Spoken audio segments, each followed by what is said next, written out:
Okay, are we okay? Good to go? All right, continuing on the Spanish food series of cooking sessions. Final one, as promised, is the Torta de Santiago, so a nice cake. And we're going to flavour it with oranges because over in Australia, of course, it's winter, so the oranges are in season. We have a really good harvest this year, best harvest we've ever had. And they're really juicy and delicious. So we're going to grab a cup of oranges from here and then show you how to make the cake. Ready to assemble the ingredients for the cake, all good to go. All right, so I've got a couple of oranges from the orange tree, of course. Basically, this is a cake or torta, which basically means Spanish for cake, created by the nuns from Galicia. After doing a bit of research. So really nice cakes, it's an almond cake, so we've got some ground almonds there, 450 gram ground almonds. Almond jar, 6 eggs. We've got 350 grams of caster sugar, and I've just cut it down to 300 because I think it's a bit sweet. And of course the recipe I'll be putting on the website. So classic cake ingredients with the eggs, the sugar, 150 grams of plain flour.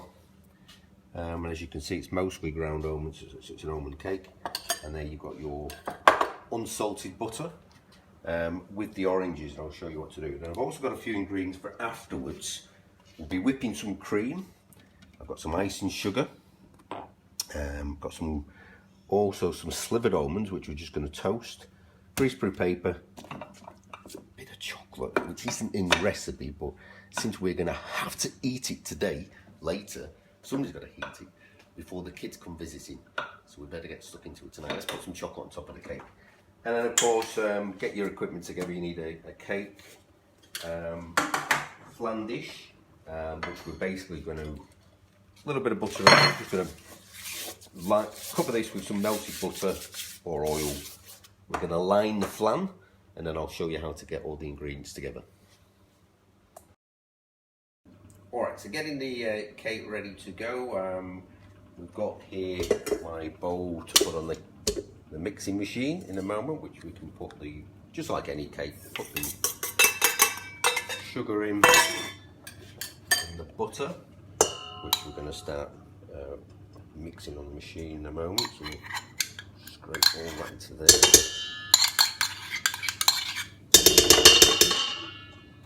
Then obviously start gradually adding all the eggs. I'll give that a bit of a whip, so we've got the 6 eggs ready to go there. I've got, you can hear down here, I've got the oven on at 170 to start getting that hot, ready to bake a cake. Then with the oranges, all I've been doing then is using my zester, is taking off all that beautiful zest from the orange skins. Do all that first. Take it all off. I can chop it a bit finer, then cut your orange in half and squeeze out the juice. Now the zest is going to go into the orange, but the juice we're going to save till later. Meanwhile, I've got the dry ingredients, which is the almonds. You could keep these separate, or you can put them both together and give them later. And then remember, this cake, this Torta de Santiago, is lemon and almond cake. But we're using oranges at the moment because it's winter and we've got lots of oranges on the tree. Then I mix the 2 dry ingredients there, so we've got the flour and the almonds, which I'll give a bit of a mix. Whisk the eggs, like I've said. We've got the butter and sugar in here, and we're ready to go. Now I'll show you how to make the actual cake. Okay, so get your mixing machine ready. If you haven't got one of these, just get your normal hand mixer. So I've got the butter and sugar in there. I'll show you. We're going to whip it up.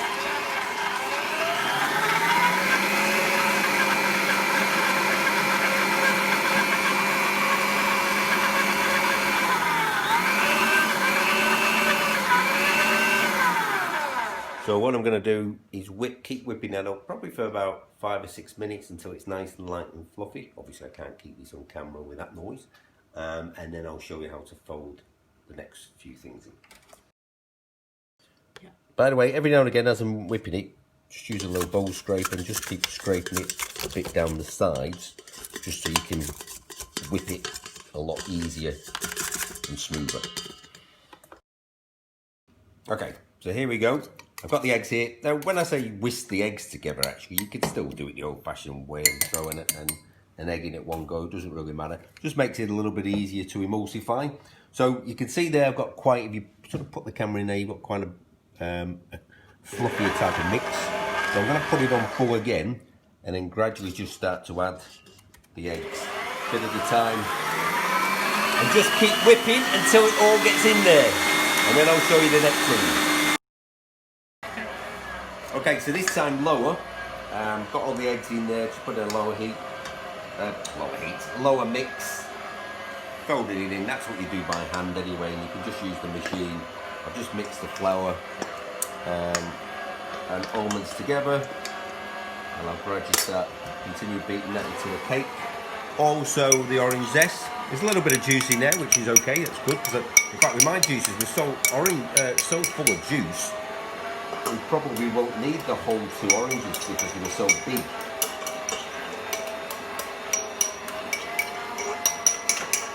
That's in there as well.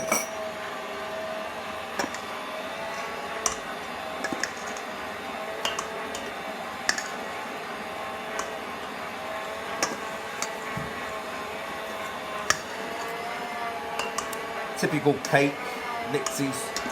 Sugar and butter is usually whipped together first, and then at a high speed, and then you basically fold in the dry stuff. And then I'll just keep giving that a bit of a mix, and I'm also going to give it a mix by hand as well to make sure it's all going from the sides, and then we'll show you the next trick. It is quite a heavy type of cake mix. Should be falling off the spoon like that. If you think it's too dry for whatever reason, what I tend to do is just add a bit of the orange juice. Sometimes with some cakes you add a little bit of milk, but in this case just add a bit of juice. So it is quite thick. It's a very nutty cake, if you like, nutty and citrus. And then I'll keep filling this up, leveling it all out all the way around, and that'll go into the oven for approximately an hour. Now this depends, the variables depends with your ovens. We chefs are always going on about this with recipes because used to your own oven.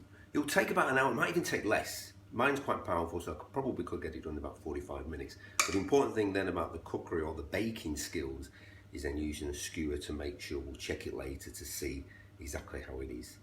And then once we've taken it out and we've cooled it off a little bit, we'll put some more of the orange juice on top, and then I'll finish it off accordingly. See you soon. Okay, so mine actually took 50 minutes exactly. And one way to test is with any type of cake, if you press it and it springs back, is a usually good sign that it's cooked through. And if you use your skewer method, you basically comes away nice and clean. It's hot as well. If it's still a bit gooey in there, then you know it still needs to go back in again. So check with your own oven. Great way to try. I'm gonna let that cool a little bit now. I've got a cake rack to put it on in a moment, and again I'll give that a few minutes, and then we can start actually putting a bit of orange juice on the top. And then I'll show you how to present it a little bit later. Just gonna cool it down a bit first, and then that will show you what the cake looks like, and then you can serve it whatever you wish. Ready? Okay, so took it off, took the cake off the cake tin. Now just keep brushing it. You'll notice the orange juice or lemon juice, or whatever you're going to use, will soak in as you keep basting it. It really depends on how much orange you like it. So just keep putting that on the base, and then a bit of ice and sugar. Still a bit warm at the moment. I've got an ice and sugar duster, but you can use whatever you want. And then just put that ice and sugar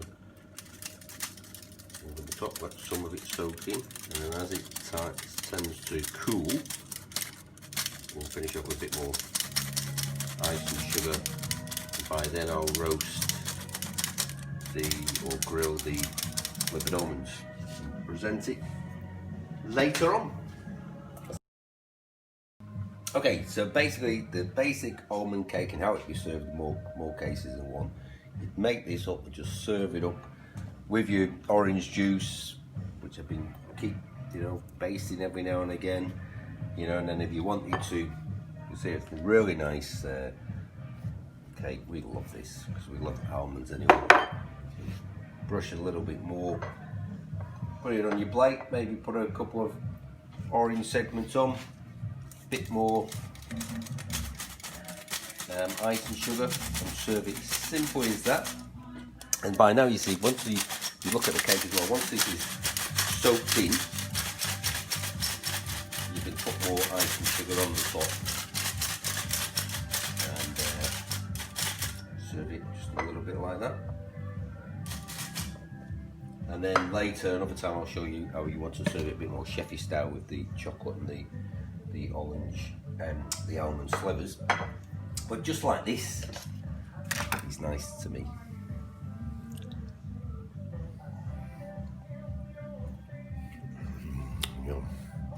I'm not a big cake fan, but I really like this. Try it, it's really, really nice.